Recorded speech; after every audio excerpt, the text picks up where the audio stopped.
In such a state you may sing the glories of the Supreme Lord. Weeping, Bhaktivinoda submits his prayer at the lotus feet of the Lord. O Lord, when will you give me the qualification for possessing attributes such as these? So that's from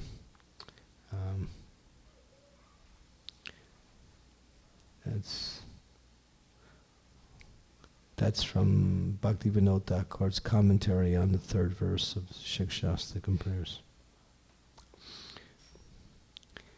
Life is temporary and filled with various miseries. What should we do about this inescapable truth?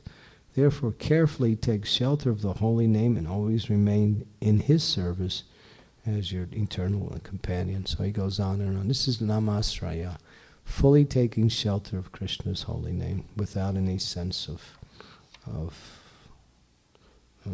motivation, completely giving up all desires for name, fame, and on all levels.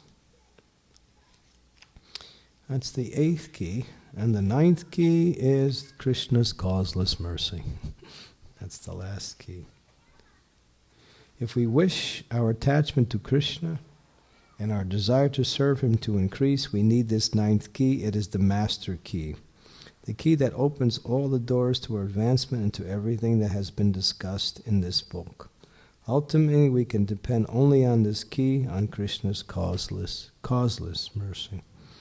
We may try to advance using all tricks and techniques we have been taught and may have been taught by others, but it won't be long before we realize that all technique and all form of endeavor will always prove to be 2 fingers too short.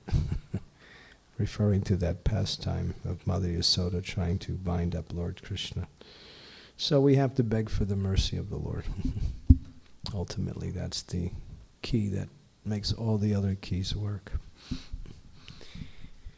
Okay, so these are some tips, but always remember that one mantra formula.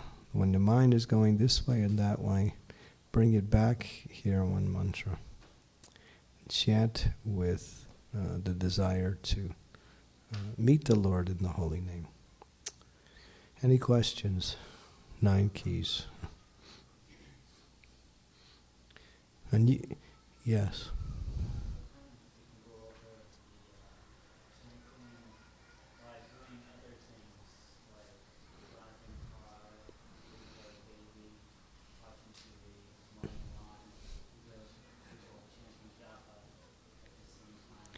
One can chant 24 hours a day, but when one chants their prescribed rounds on beads, that should be free from all other activities. Because it's japa, meditation. Meditation, means concentration. How can you concentrate if your mind is thinking and doing other things? You may think you're hearing the sound, and you may also be hearing to some degree, but Krishna's not there. Because you split your time between him and something else. It's like, so you may, and you should, chant 24 hours a day while you're washing your car, driving your car, taking care of the babies. You should even do it while you're sleeping.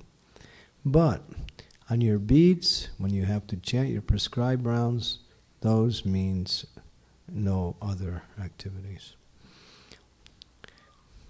So Prabhupada said 16 rounds on beads, innumerable rounds off the beads. So off the beads means you can be doing your other things and just chanting. That's all.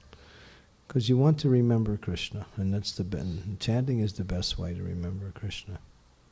But when it comes to our japa, our prescribed japa, we make a vow to the spiritual master, to the fire, to the Vaishnavas, and to the Supreme Lord. I will chant 16 rounds on beads every day without fail. That means with full attention, or trying to bring about full attention. But you may do these other things, but not for your prescribed rounds. If you have too much service, then you should arrange where you could have a sufficient time to do your japa. Prabhupada said, my most important instruction to my disciples is to chant 16 rounds on beads every day without fail. Most important instruction. So, that means with attention. There's no excuse. If you have early morning service, then do your service and chant it another time. Don't squeeze your rounds in. It's not this is not about rituals. We're not into rituals. We're into devotion. Devotion means concentration on Krishna. It's not about rituals. Rituals means you go through the motions and you do all these things and you think, oh, I did so much. What is the value of just doing things? There is value, but the idea is this is about focusing the mind on Krishna. And japa is the best and recommended way.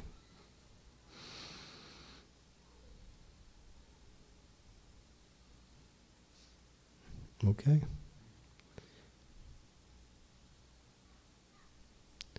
Something else I was going to say. While you're chanting, and you might find yourself in a situation where you need one of these keys or more. It may be the one mantra key, it may be the humility key, it may be the determination key. So also be aware of that some of these keys will play an intricate part of what you need at a certain time during your japa. So you can use these keys. I mean, if you have another idea how to improve your japa and it works, that's nice. But I find this very scientific and very helpful. This is not the ISKCON recommended formula. It is a formula that's been done by a devotee who carefully studies and practices chanting for years. So he's come up with this form, and it's based on his study of the Shikshastika prayers. But I find in my own personal experience, this one mantra thing, it works really nice. And just recently, after giving a class, some girl came up to me and said, this is really helpful, this one mantra thing. I'm really getting a lot out of it. Because we're just racing through the japa, We're not Haridas Thakur. Haridas Thakur was absorbed. Although he was chanting fast, he was absorbed. First get absorbed, then your speed will come. But you can't substitute speed for anything else. Hearing is first. It's all about hearing Krishna's name. Yes?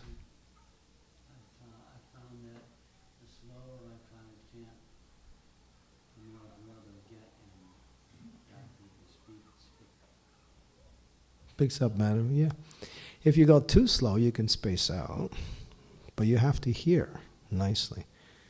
Hare Krishna, Krishna Krishna, Hare Hare, Hare Ram, Ram Ram, Hare.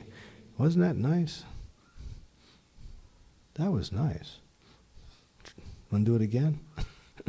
Hare Krishna, Krishna Krishna, Hare Hare, Hare Rama, Rama Rama, Hare Hare. Nice. So just hear nicely, and then as generally, if you see, Srila Prabhupada he was teaching japa, and they have the recorded japa tapes. He starts off like that. It's very methodical, very concentrated, very slow. And as the tape goes on, you see the speed naturally. So that's what it means, to catch that sound.